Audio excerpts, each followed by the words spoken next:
because I can see what it looks like. I can feel what it tastes like, right? And now that I know what everything looks like 5 years from now, then how do I double my revenue every year to achieve? No one gets into business to just do it.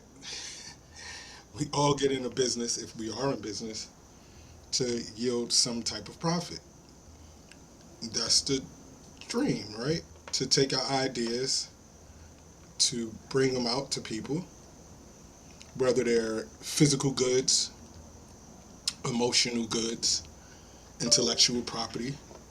We want to ensure that we're providing someone some things of substance across any industry. But the hardest thing to do in business is to turn profits. Because when you first start, you don't even know where all of the pitfalls, what are your peak times, your off times, your good times, your bad times. It's different when you're working for someone else and you're like, you can even be on an executive team and you can see all those things. But when you have to, one, build an audience, and people will always tell you that they're going to support you. Oh man, you should start a business. I'll be one of your biggest supporters. And they usually come around later in the game and they're going to say, I knew it all the time, right? But turning a profit is difficult. And what I want to define profit, not the money that comes in, the cash flow. I'm talking about you have all of your expenses paid, including yourself, and you have money left to invest or to do something else with. I always try to convince people you want to have cash on hand, but you want to try to invest a portion of your profits so that you won't have access to it easily, because then it becomes a debit instead of a credit. Money on hand tends to flow away. Well, if you're listening to this episode of our podcast and you are thinking about starting a business or are in business, this is for you, because these are some of the things that you need to consider before you get into business. And even if you're a seasoned business owner, there's some tricks and tips that you're learning today. My name is NaRon Tillman. This is the Walk in Victory podcast, where we sit you at the feet of the masters. Today's master is Marcia. How are you? How you doing today? Hi, sorry, Narana, your voice faded a little bit. Thanks Oh, for okay. having me on. I'm excited to be here. No, thanks for joining us. I have helicopters going over, but when you hear the words, profit, I'm not talking about a seer, someone that foresees the future. I'm talking about financial gain. What excites you about helping people to understand what it means to be profitable? You know, all of my jobs, and I didn't realize this until I was coaching my daughter in high school with many years ago, but all of my jobs have been wrapped around money, right? Came out of high school before I started college and I was a bank teller. Then I went into college and I graduated with a business and finance degree. And then I went into mortgages and then I went into financial planning. And, you know, all these businesses were wrapped around money because money makes the world go around, right?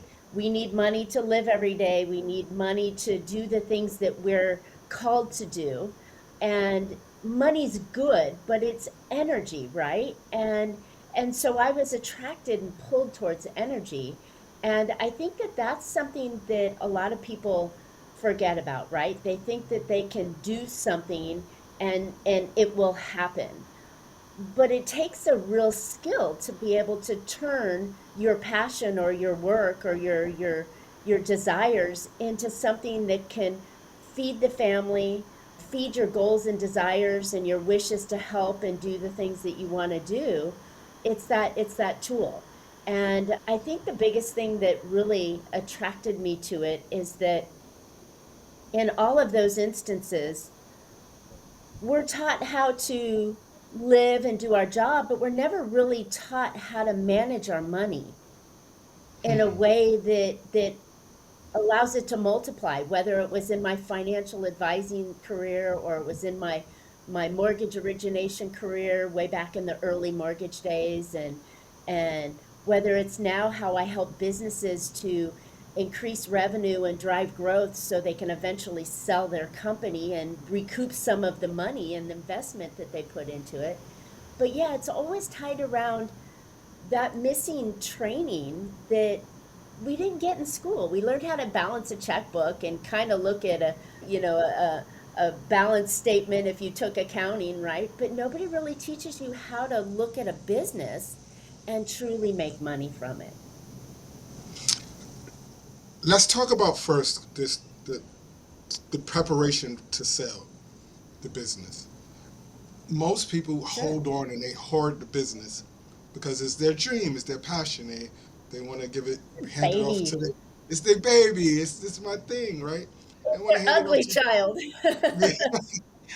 yeah. And I was taught early on, if you build the business high enough as you can take it, it comes a time for you to sell it because the only other way for it to go is back down. Yeah, and there's people who are looking. They can't really. They don't. They're not visionaries. They're not builders, but they can manage and scale up. How do you help people to understand it's okay to let go? What kind of psycho Oh. conversations that you have? Not psycho like crazy, like but psychosomatic to help them ease the pain of letting Well, go. I think we all need Okay. to be a little crazy to be business owners, right? Yes. Yes. Yes.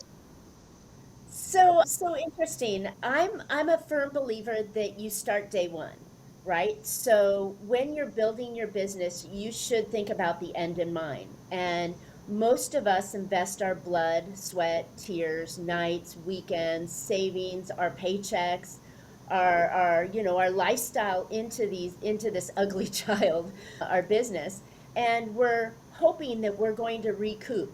And when we recoup our investment of time and money and, blood, sweat, we're going to get it back in a monthly or quarterly or annual revenue, right? That should be paying us, right? And then the second way that we're going to recoup this is that we've created an entity.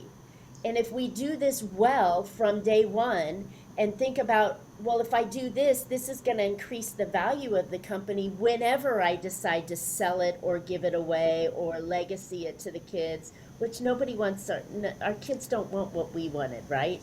Um, but when we look at those different strategies, those potential exit strategies, we could give it to Junior, we can give it to a partner or an employee, we can give it to the competition, right, who maybe wants to buy our database or our product line or, something along those lines. We can sell it to somebody who wants to buy it as an investment. We can sell it to somebody who wants to become an owner operator and get their hands dirty and work every day. But when we think about our company from day one and we start to build those structures and procedures and think about our processes and the way that we build the company and the way that we make decisions and run our company for the ultimate goal of, will this make it attractive to sell? Well, then now you have a double win. You've got a great company that you enjoy working for, and it feeds you and it takes care of you, but then it's also giving you an opportunity to, when you do decide that you're done and what's the next step, right? You have the ability to now get out and monetize that exit. And I think that's what people miss. So when you asked about the how do you get the head wrapped around leaving the company, I think if you get your head wrapped around it from day one, that you're creating this asset that will create legacy for the rest of your life. It may even have, Marcia and Company is the name of it. I wouldn't recommend that, but the legacy goes on forever. And therefore now you're creating something that rewards the owners, that rewards the community and customers, rewards the employees. It's just this great piece of an asset. And I think it all starts with day one and every decision you make until you decide to let it go. Then it's easier to let it go because now you're like, oh, I created this really awesome thing, right? That someone else can step into easily, or a lot more easier than what I put into it to get it where it is now.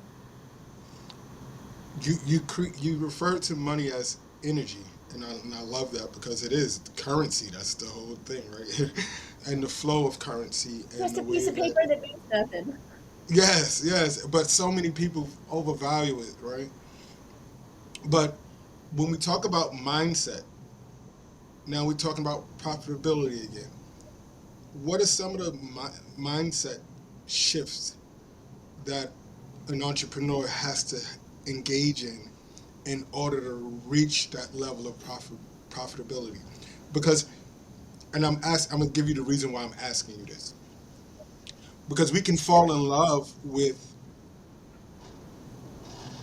oh man, I just made enough to pay the employees this week, and that becomes a shift in mind. I mean, that becomes a rat race, right? Where we're panicking, chasing down invoices, doing people don't understand that subconsciously we can draw that energy to us too. And that's why I'm asking you, what are some of the mindset shifts that one has to develop in order to become profitable? Right.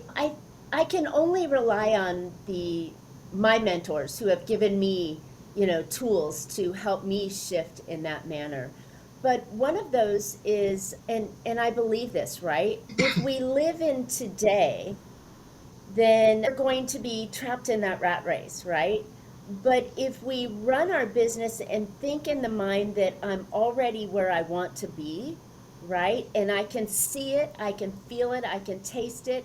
And now that I know what tomorrow or next month or next year looks like, should look like, then I can re engineer that in a way that says, oh, well, if I'm let me just throw some arbitrary numbers out there. If I'm making 100,000 today and I want to make 1 million, what do I need to do to make that million? Because I can see what it looks like, I can feel what it tastes like, right? And now that I know what everything looks like 5 years from now, then how do I double my revenue every year to achieve that? Well, if I need to have 10 employees and I need to have 300 customers and I have 50 customers now. So you can see the connections where you can draw those lines and dots. And I think that's the mindset when you can jump ahead. And yeah, not everybody's a visionary, but sometimes it takes a little bit of training to think like a visionary. But if you can sit down and go, if all the planets aligned and everything worked out and this happened, what would it look like, right? Then once you can see that, you can reverse engineer those steps to make sure that they're going to happen. And then you always have to make sure you're touching base and going through the process. But that visionary process is so powerful. Hmm. Yeah, because visualization is a powerful piece, and I love the fact that you're using like these little mindful tricks of seeing it already completed.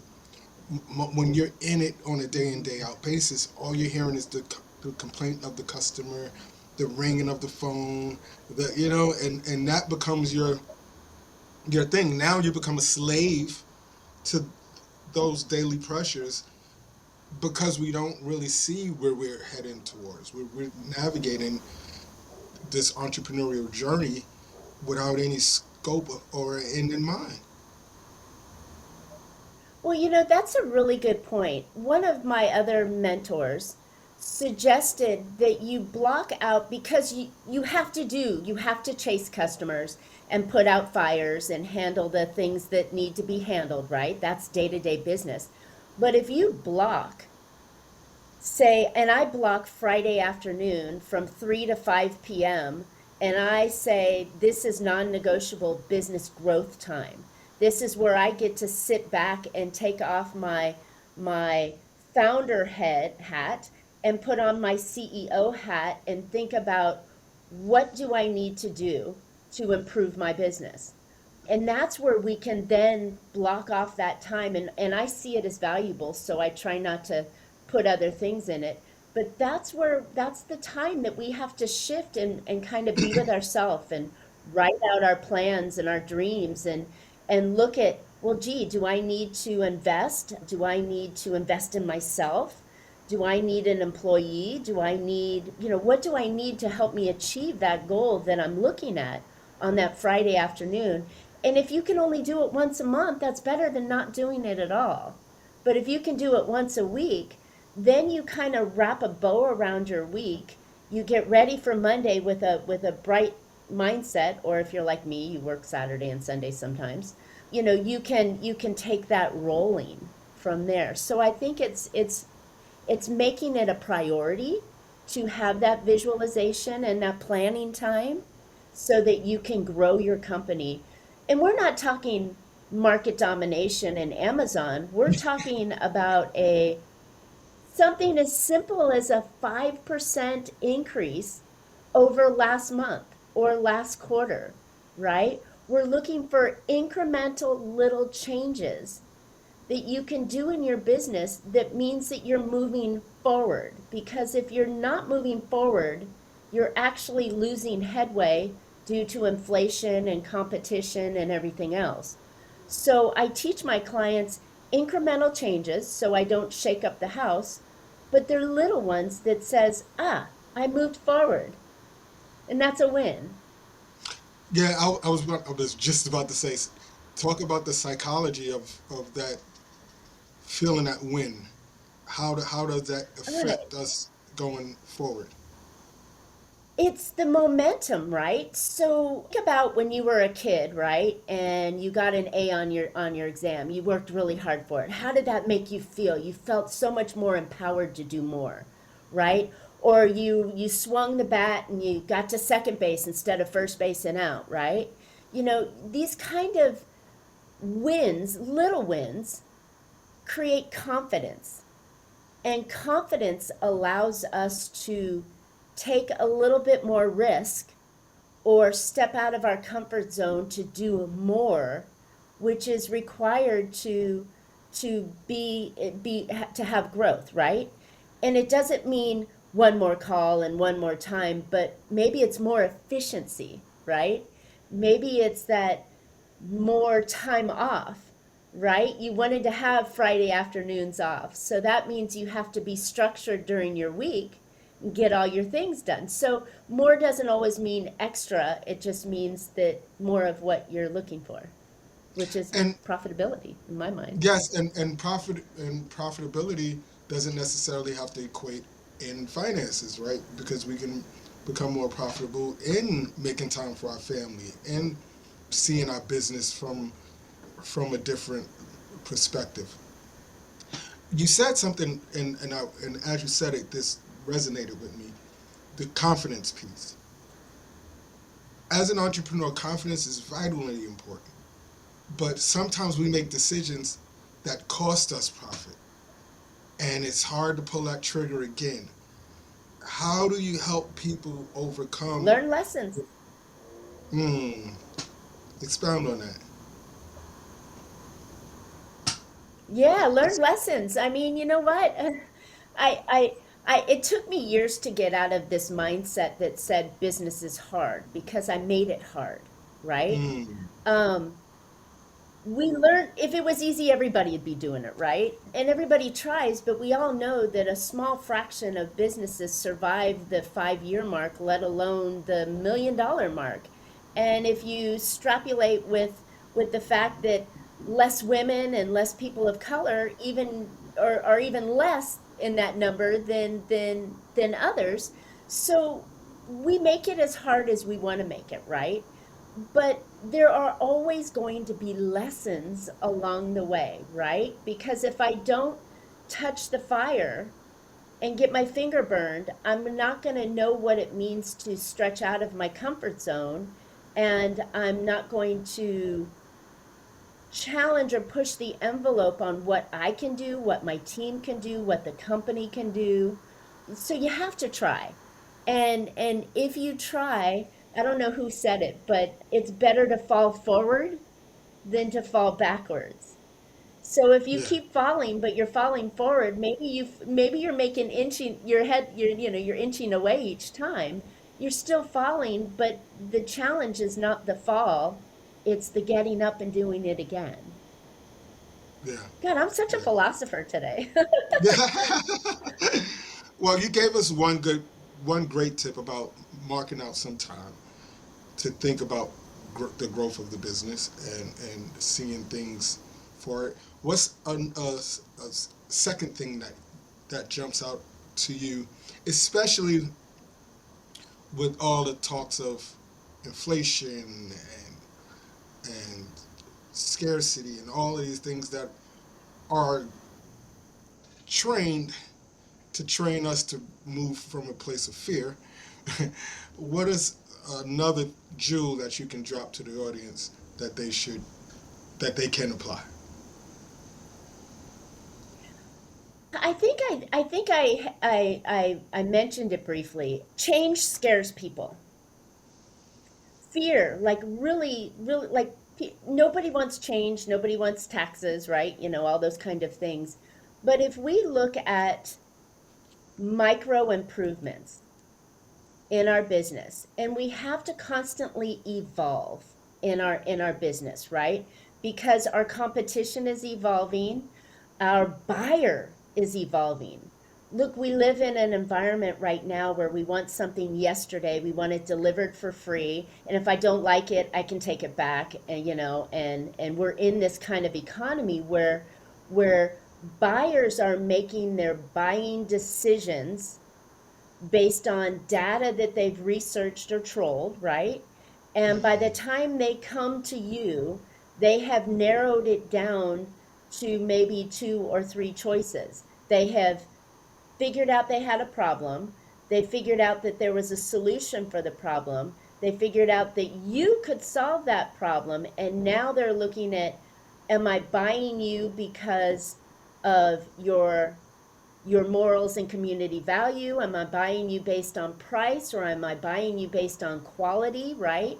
And we as business owners, we have to continue to evolve and make these micro changes to be available to that ideal customer who has a plethora of choices to go after, right? I mean, there's never just one, right? There's always many. And how do you become the choice of your ideal customer? And that takes evolution and understanding your client and their buying needs, but you have to evolve. So, one case in point of evolving is if your buyer has to come into your store to buy the item, they're probably not going to buy from you. But if it can be ordered online and shipped, then they may be open to buying from, because they want that convenience. Now, in services, right? Think of an HVAC company. If the heat, AC. Okay, I'm in Vegas, so it's hot as crazy. And if the AC goes down, they want somebody to answer the phone. Now, if you're a firm and you're out repairing somebody else's HVAC, they're going to go to the next person who actually answers the phone. So, case in point, if you have an employee 24/7, and that's what automations and AI are doing right now. So if you have an AI employee that can answer the incoming call or internet chat, right, to answer their questions, to give them a quote, to schedule a time that they can come out, and to assure them that Billy Bob will be on their doorstep at 8 a.m. tomorrow, not between 8 and 4, but at 8 a.m. tomorrow morning, right? Because you understand the client's needs and times. And that's the evolution that we have to have, because our buyers are buying 24/7, and when they need and want it and their decision is made. So see, that's the evolution, and we can make those little incremental changes constantly to evolve and be where our buyers want us to be. People who've been in business for such a long time has a problem with evolving and staying current. How do you stay current? Not saying that you've been in for a long time, I'm not saying that, but how do you stay current? What are some of the things that you do to make sure that you keep up with breaking news and AI and all these things that we now have accessible to us, so that when you're sitting down coaching, because you have to, as a coach, you have to know, your team expects you to know, right? Exactly. So I'm a continuous learner.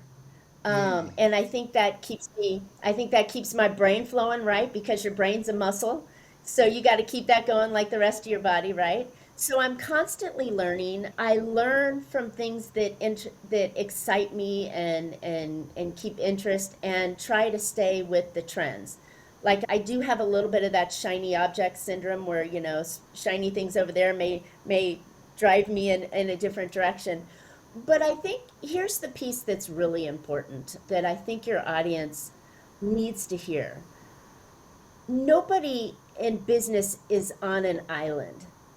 hmm, You have to have a team around you of people that either mentors or coaches or consultants or competitors, somebody that sees business differently than you see business. And because you're so into your own thing, oftentimes you can't see the forest through the trees because you're so deeply involved. So by having outside help, somebody to, a mastermind group, somebody to confide in that maybe has a different viewpoint as you and has the time to do the research because that's their business, then you're going to see value in the things that maybe you haven't looked at from that angle yet. hmm. And that's why partnerships from folks like me and even you, to have these team members in a fractional, right? I'm not your employee. You don't pay me. You don't pay my workman's comp. You don't pay my social security. You pay me for the time and ideas that I have when needed. And so I'm not a heavy load as an employee. I'm a fractional load as kind of a part-time little piece here or there. But in that means I try to make sure that the ideas and the results that come from my ideas are at least double what you're, resulting in from what you're paying me. So then I'm, you know, effectively free. Yeah, yeah. And I think that's when you find partners that can see your company and help you get to the level that you are because you can't do it alone. Nobody does it alone. So stop trying to be everything to everybody and wear the gorilla on your back. Get some help, get some advice, get some guidance. Well, there you have it, everybody. I told you we sit you at the feet of the masters, and you just got a master class today. And it was all for just your listening time. Tell our audience where can they find you. All of your descriptions are going to be in the the descriptions. All of your information is going to be in the descriptions. But just tell our audience where can they And the find you. podcast notes, yes. Yes, and what you're up to. Great, thank you.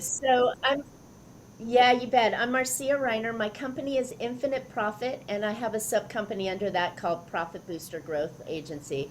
You can find me on any of the socials at my name or Infinite Profit. But I think where I'd love to send your folks if they're interested, and if I can give them a free insight that is not going to stress you out anymore. It's not going to make you work harder, but it'll give you some ideas.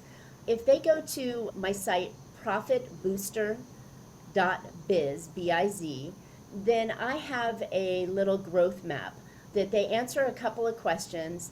They walk away with a couple of fresh ideas that maybe they've not thought of yet that would be able to help them get some momentum quickly, which is, I think, what everybody, we're always going into the headwinds. So if we can get maybe some different insights and some steps on how to impact that, then I think that's the best way. So if you can follow me all over social because I'm always posting, but yeah, if you go to profitbooster.biz and go answer a couple of questions, get a little growth map with some fresh ideas that maybe we'll knock it out of the park by the end of the year and start next year off really good.